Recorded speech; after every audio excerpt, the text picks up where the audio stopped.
Point பார்த்தீங்கன்னா நற்றிணை, நல்ல குறுந்தொகை, ஒற்ற பதித்து பத்து, ஓங்கு பரிபாடல், கற்றோதல் ஏற்று, களியோடு, அகம், புறம், இத்திரத்த, எட்டு தொகை. இந்த நூப்பா தெரிஞ்சது அப்படின்னா 8 நூல் அதே வந்துடும், நம்ம ஈஸியாக புரிஞ்சுக்கலாம்.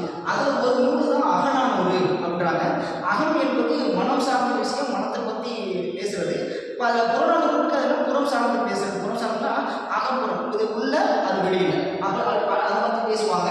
அதில் வந்து பார்த்தீங்கன்னா இந்த நெய்தல் நிலத்தில் நடக்கக்கூடிய செய்தியை தான் இப்போ இன்னைக்கு நம்ம பார்க்க போகிறோம்.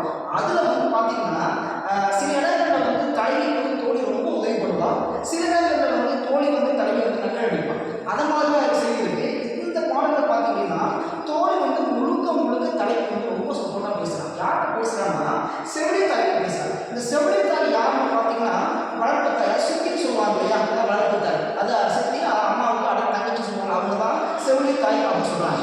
அப்புறம் அம்மாவை என்ன சொல்லுவாங்க, அதுக்கு ஒரு அம்மா நட்டாய் சொல்லுவாங்க. அம்மா வந்து நட்டாய் சொல்லுவாங்க, சித்தியை வந்து செவிலி தாய்ப்பாங்க. அப்போ செவிலி தாய்கிட்ட வந்து தன் தலைவி குற்றமற்றவள், அவள் நேர்மையானவள் அப்படின்னு அதோடு நிற்கிற பாட்டு தான் இந்த பாட்டுக்கு விளக்கம் வந்து சொல்கிறான். என்ன சொல்கிறான்னு பார்த்தீங்கன்னா ஒன்றும் இல்லை, முதல்ல என்ன சொல்கிறாங்கன்னா அவங்க கடற்கரைக்கு போகிறாங்க. கடற்கரையில் வந்து அவங்க வேடிக்கை பார்க்கலாம், தோழிகளோட விளையாடலாம் அப்படின்னு தலைவி தோழிகள் எல்லாம் போகிறாங்க.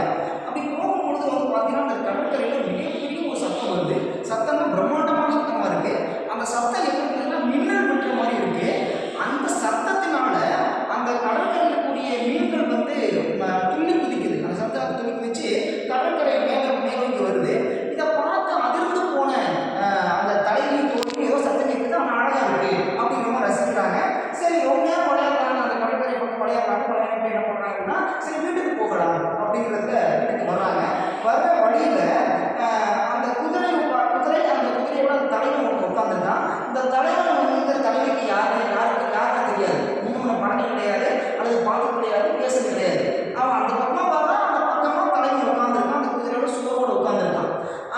இப்போ இந்த சத்தம் மிகப்பெரிய ஒரு சத்தம் கேட்டுச்சு இல்லையா, இந்த சத்தம் யாரும் என்ன சத்தம் பார்த்தீங்கன்னா அந்த குதிரை சத்தம் போட்ட சத்தம் தான். அந்த சத்தம் தான் இந்த மழை தெளிக்கவும் மின்னல் வெட்டவும் இந்த மீன்கள்லாம் துணித்து வரவும் காரணமாக இருக்கு. யார் அப்படின்னா இந்த தலைவரும் இந்த குதிரை தான் அப்படின்னு சொல்லிட்டு அவங்க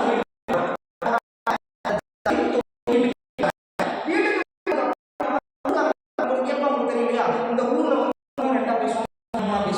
அதை மாதிரி விஷயத்தை என்னன்னா தலைவிக்கும் எந்த சம்மந்தம் இல்லாத ஒரு விஷயத்த அந்த ஊருக்காரங்க தூக்குறாங்க. அந்த தலைவி ஏதோ சம்மந்தம் அப்படின்னு தூக்கி விடும் பொழுது செய்தி யாரு பார்க்க போகுதுன்னா அதை செவிலி தாய் போகுது. இப்படி போகும்போது யார்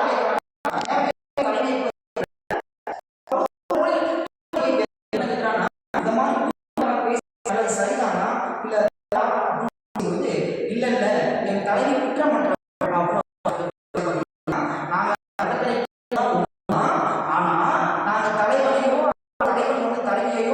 தலைவனையோ சந்திக்கல, அவங்க யாருன்னு தெரியாது. அந்த வழியா வரும் பொழுது அவனுக்கு இல்ல அந்த ஊருக்காரத்தோடு